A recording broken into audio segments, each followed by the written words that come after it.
Yep, yep. All right, so I have a drill I want to share, and then maybe it will spur you on to share a drill. But Okay. so I learned this from Greg Patton, who's not a relative, thank And goodness. I know Greg very, very well. No, no, I'm really glad I'm not related to him. And Known him for no, and years. he and I have this awesome. We keep this thing going. It's pretty fun. Anyway, so Greg has this drill that he teaches called torpedo. And so, anybody who's watching this, if you want the drill, I have a graphic of it. But essentially what happens is 3 people run out and you feed them each a ball and they hit forehands at people at the net. Hmm. And so the cool thing about it is, you're feeding a cupcake. And so actually I had one team that renamed this drill Cupcake, right? Give me a cupcake, coach. Yep. So you got a cupcake and you drill a forehand to the people at the net. And because there are 3 people at the net, the spaces between people is smaller.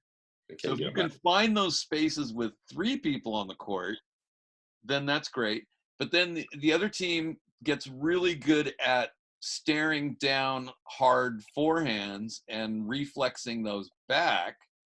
And then the value is, once we get into a situation where now there's only 2 people on the court, then those openings look a lot bigger, a lot more juicy. So Yep. I find that my kids are able to hit the ball into the spaces between people better. That's a great drill. In fact, there's a book I would recommend, Unlimited Doubles by Steve Tourdeau, who's Yep, got it. He's local to me here, but that is a great book. That's a great one for understanding the spaces between people and how to take advantage of them.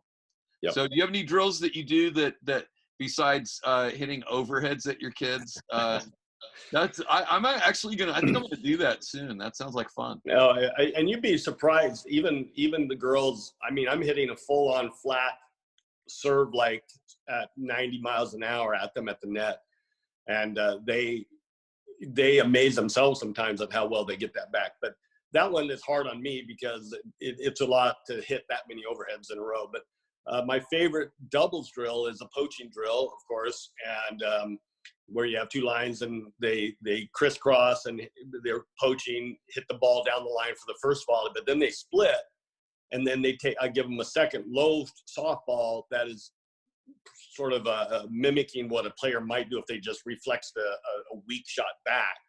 And a lot of times those are lower balls, so they have to take that ball in a sharp angle the other direction to the open court.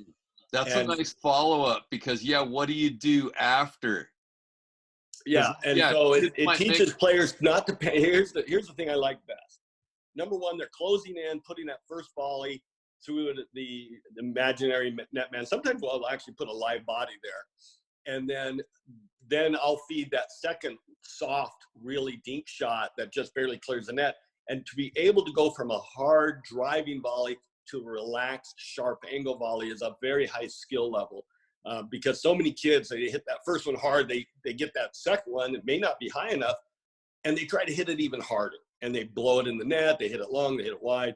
And instead, to be able to have the wherewithal to say, oh, all I have to do is hit this soft angle volley. I have the whole court over here. If it's high, we'll still put it through the net girl or net boy. But that is, and you can do that with 12 players really quick. It's poach, volley, then the sharp angle, then the other guy goes in the other direction, poach, volley. And it's just a very continuous, I always look, because we have such large teams, I look at drills that are efficient in developing not just the skill, but developing large numbers quickly. Yeah. Well, and I like that, there's a shift in intensity, from the hard, defending the hard shot, and then shifting your intensity so you can make the soft shot. All right, now let's go back to, the challenges of establishing a program. So what are the next sort of challenges that, now you're a little further along, you're a year or 2 in, and so what are some of the things that come up that you have to overcome before it's complete? Well, the whole, it's a whole process, because you number one, you want to get players out for your program. So I think the number one problem for a lot of schools is just getting kids out. Mm-hmm. So we do so many things, from making posters to take to the middle school to having huge posters. If you've seen my Facebook page, you can see the huge full-size posters of the varsity as they go to region and state, and with fabulous sayings under them. It raises our brand, if you want to call it that, of tennis in the schools. So more kids want to be part of that. My dad and I used to put up a 3.5 by 4 foot plexiglass frame highlighting all the achievements for that season. And we had an indoor hallway that we'd have 22 of these up every year from 1969 till the year I left in 91. And however many years that was. And so kids walking down the hallways are always looking or seeing, if some aren't, but they're seeing tennis, and they see that at our school. One of the things I did was, if you go to our school, we have huge banners on our tennis fences that highlight our state championships, our region championships, our individual winners of region, and our individual winners of state. So 2 things are happening there. Again, it's our tennis court faces the parking lot, so every kid coming into the parking lot sees our success. Number 2, they see names on the board, and they're like, gee, I wonder if I could see, especially our own tennis players, I'd love to see my name forever emblazoned on a banner. Sort of like the trophy case in a gym. You see these old pictures of a basketball player or football, whatever. And we win a lot of trophies. We win virtually every tournament. So we have those trophies on display. But those banners do 2 things. One, as I mentioned, it really incentivizes kids to come out, and it incentivizes our current players to want to get better, to get their names on that board. Right. Number 2. Well, okay, I want to throw something in before you get to number 2. Okay. One thing that I'm going to be doing soon is actually writing my players' names in tennis balls along the top edge of the fence. I'm going to have to get up on a ladder, right? So we have player of the week. So in order, we're going to have players of the week. Their name is going to be written with tennis balls stuck in the fence. That's a great idea. That's a great idea. I mean, I'd get a banner that says player of the week, and then with a colon, and then put the name in the tennis balls every week or however, and that would really, that's a great idea. I'm going to steal that from you. Okay, awesome. I'll take a picture of it when I'm done. In fact, I got to take the ladder. That's beautiful. Well, the other thing about those kind of banners on the court is they face the bleachers, and we always introduce our opponents and have them sit on the bleachers. Guess what they're staring at? Our success. Right. And it's intimidating. Back at La Quinta High School in Southern Cal, when I coached with my father, we had 8 racquetball courts. And on the back side of these 8 racquetball courts faced the tennis courts. And on that wall, we painted a wall that was probably 80 feet long, said, home of La Quinta team tennis. And then we had all of our region champion years, all of our state, our CIF championship years, all of our region individuals. So teams would see that, and immediately creates a sense of foreboding, premonition, they're going to get beat. Okay. All right. So have you ever had a team that had to deal with being overconfident? No, just mainly because I'm so in tune with knowing how to prevent it. Okay. How do you prevent it? Because it seems like the first time I'm dealing with a team and they start to have some measure of success, my teams always seem to have at least one match where they are overconfident. Well, we play several weaker teams in our region. There's a couple of schools up north that just haven't really developed anything yet.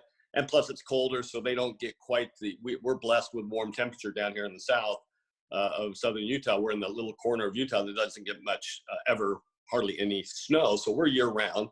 Mm-hmm. But regardless, we'll go and play those matches. And I always challenge my players to do something, work on something new, something that we're trying to do.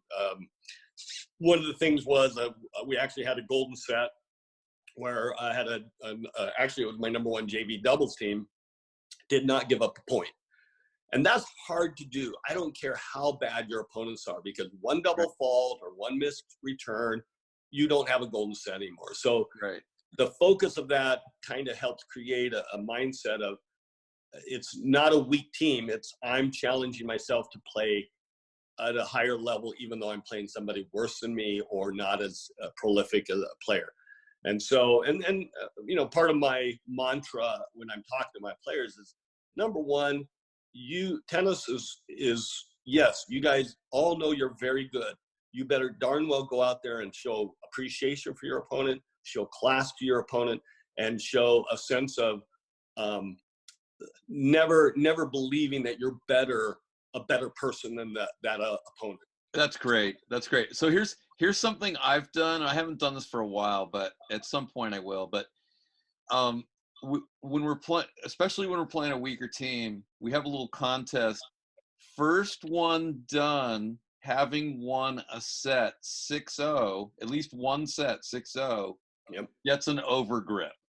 Nice. Right? Yep. And only the first 3 players off the court get that. Right? And so they learn how to play a little faster, but then they realize if they start rushing that they start to lose points, and now they don't have their 6-0, right? And so it's really funny to see. And then if somebody finishes in the top 3, but they've won 0-0, then they're in first place because the score is more important than the time. Yeah. So anyway, so it's really funny to see 2 players who both won 6-0, 6-1 running faster to get to me so they can have finished first, so they just can get a $1.95 overgrip. Yeah. One thing I can't remember where I got the idea from, but whoever gives up the least number of games, we give them a game ball signed by all the varsity players. Oh, that's nice. That was a great idea. We started doing it, then I forgot about it. So we're going to try to implement that again next season. But, you know, something that they will keep that ball maybe in their bedroom or on their trophy case or whatever, signed by all their teammates, that they were the player that gave up the least number of games that match. And so that's another idea. And I'm sure you would agree with me that this is something that ought not to be explicitly, you know, in front of the other team necessarily. Oh, right. Of course. Right. I mean, you know, I always seem to have one boy that wants to trumpet this thing to the world. And I'm like, no, Kyle, no grip for you. Right. Right. I mean, it's not a humiliation for them. It's just a fun motivator for us. All right. So try to keep it in perspective, kiddo. Great point. So, yeah, absolutely correct. You know, so anyway, and all right. So that, to me, that's one of the challenges, is that I think a lot of teams, when they're meeting new success, how a team can quickly become overconfident and think, okay, now we're playing. We won one of our biggest matches ever. Now we're going to go play this lesser team, so we can just mail it in. You know? Yeah. Well, I think that's where those little things, those little tricks, if you want to call them, can kind of help keep them focused in their endeavor of playing well, even though they're playing a weaker team, for sure. Okay, so what's one of the next challenges when, you know, and you get into the late stages of developing your program, and you know you're near the end when you tackle what? Well, I don't really. Or maybe I'll phrase it a different way. Yeah. What are some of the things that you start to see in your team that are different when you know that they're, you know, almost all of them have totally bought in? Well, obviously, the way they win and the confidence that they exude, and the harder work sometimes. I always believe that success sometimes breeds even harder work because they want it more. But certainly, we try to reward our players, all of our players. A couple things that we do. I always send a press release to all of our local papers, to the online news agencies, so that we get a lot of coverage. And a lot of coaches always go, Smith, how do you get so much freaking coverage on your team? I'm like, because I write the articles, basically. I want it because I've told reporters, even the reporter at State this week, I said, I tend to do that because A, I'll get the spelling right, I'll get the scores right, and I'll get the context of the quotes correct. And where a lot of these reporters don't even know tennis, so they're calling a game instead of a set, or whatever. Right. And so they appreciate it because they're getting a well-written article. I've written 500 articles in my life, so I know what I'm doing, so that helps. But anybody should take on the task of reporting their success. And then obviously pictures. Now we have social media, which you've seen probably hundreds of my pictures that I post, because that's how I communicate with a lot of my parents. Thousands. Yes, thousands, probably way more I've than seen I should. Thousands. I've seen more pictures maybe than I even want to see. I'm sure, and people are welcome to skip over them. But you know what? It's one way I want my players to know how proud I am of them, but also it's a way that parents get to take those pictures off and save them to their files and print them or whatever too. Yeah, that's really nice. So, okay. I had a thought and now it has escaped me. Oh, shoot. Anyway, wow. Now, and then the whole thing comes to a grinding halt. Awkward moment. Yeah. All right.